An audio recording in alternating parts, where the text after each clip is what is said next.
Hey, everybody. Welcome to this behind the scenes version of the G.O.A.T Marketing Show. I have John Anderson with me here today. Hey, John, how's it going? Doing well. How are you doing, Doug?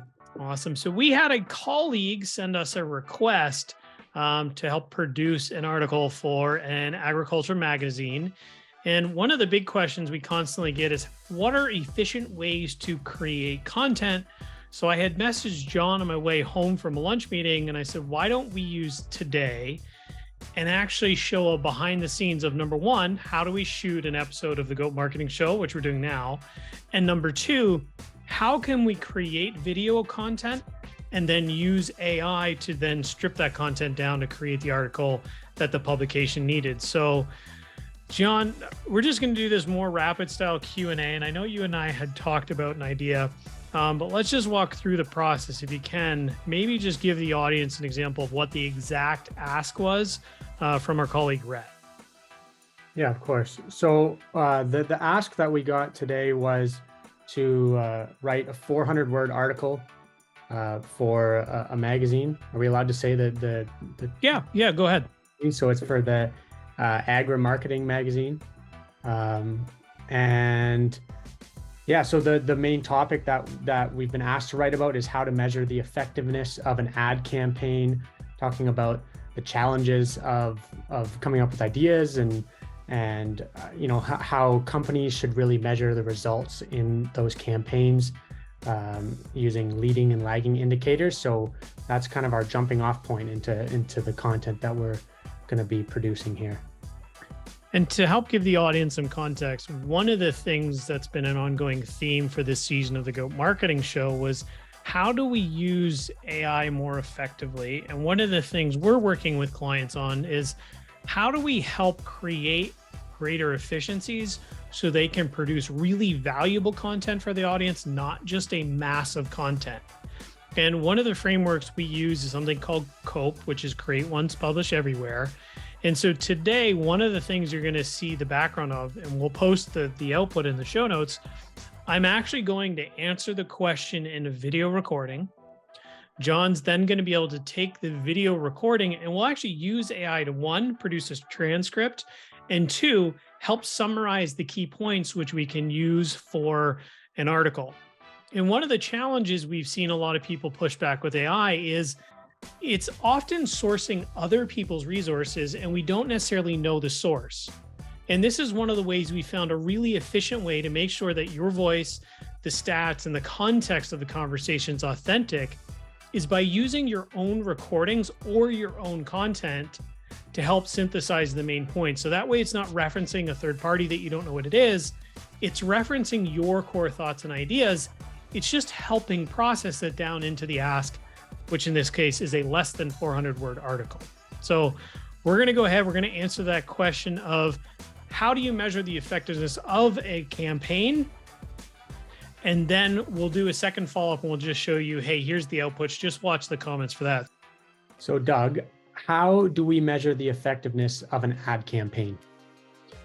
It's funny, we get this question all the time. And when you're in a business like e-commerce or something where the transaction's really direct, it's really easy to see the source. And it's mostly done through some type of ad tracking or UTM tracking, where somebody will come through, they'll click an ad, they go to the transaction page, they purchase, and they're done. In agriculture, it's a lot more challenging because there's so many touch points across the customer journey that it can be more difficult to figure out what was the actual first and last attribution points. So one of the things we recommend for our clients is measure the effectiveness of the campaign based off the intent of the campaign, but also what it contributes to the customer journey. So for example, if it's an awareness campaign, let's say it's an event or a trade show, you're most likely at the top of the funnel where you're looking for somebody to engage with your brand or visit a landing page to learn something. So that you would be measuring for traffic. So number one is just making sure you have alignment with the campaign type and the actual goals. It's harder to measure, let's say, hey, this person went to this page and 9 months later they bought from us.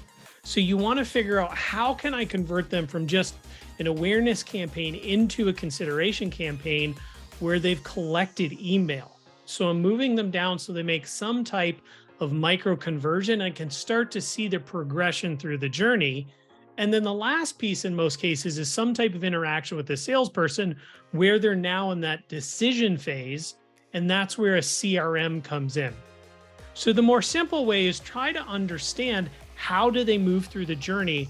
And do I have points of reference to say, hey, if I look back at this customer record, I can see the points where they engaged and if they're effective. Now, we have a process that we use to help walk through that, and that's called our customer loyalty framework, or a tactics assessment that helps document which step are they at, are they moving to the next piece, and do we have the measurements?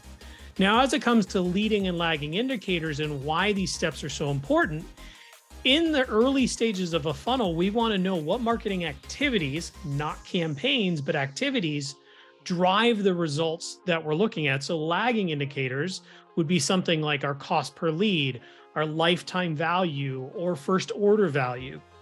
What we then want to look at from the marketing side is, are we optimizing the activities or the actions we take? So did this particular trade show help improve the lagging indicator? Did it drive down our costs per lead, or did it move it up? Or is it increasing our lifetime value? So it's important to understand you optimize the activities or the leading indicators that have a direct result on the lagging indicators, which are things you're tracking as your results to see, hey, did this perform as we expect? So for the most part, in B2B, it's very hard to have a one-to-one relationship, but we can understand, did these activities have an impact on the lagging indicators? And does it help influence the entire customer journey? So if you take a more holistic lens, you'll be able to make better decisions on what marketing's working for you, what's not, and consistently improve what you're doing. Listen, just get out there, shoot your content, get a good editor like John. So the parts I do stumble, he can clip, but to be honest with you, you don't really need to. If you like the behind the scenes that you're getting to see how we do these types of things, please let us know in the comments. We'll definitely do more of them, but it's going to be interesting to see how this turns into an article. We'll make sure that we capture some of those steps for you. We will put links to the tools that we end up using to produce the best product. So if you want to do the same thing, you can use those below. And by all means, if you have any other questions, shoot in the comments. Either John, Nithya, Ben, or myself will make sure we get back to you to help you out. Anything you want to add, John? Anything you learned from today?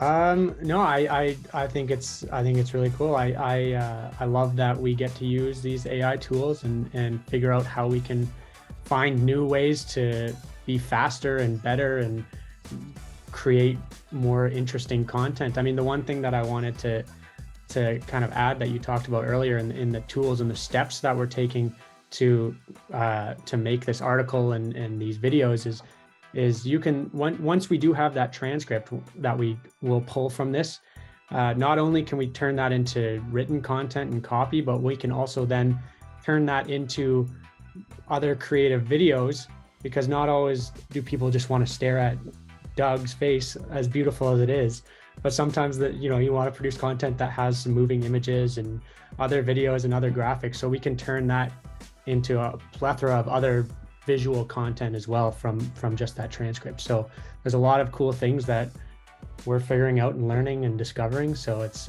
a fun process.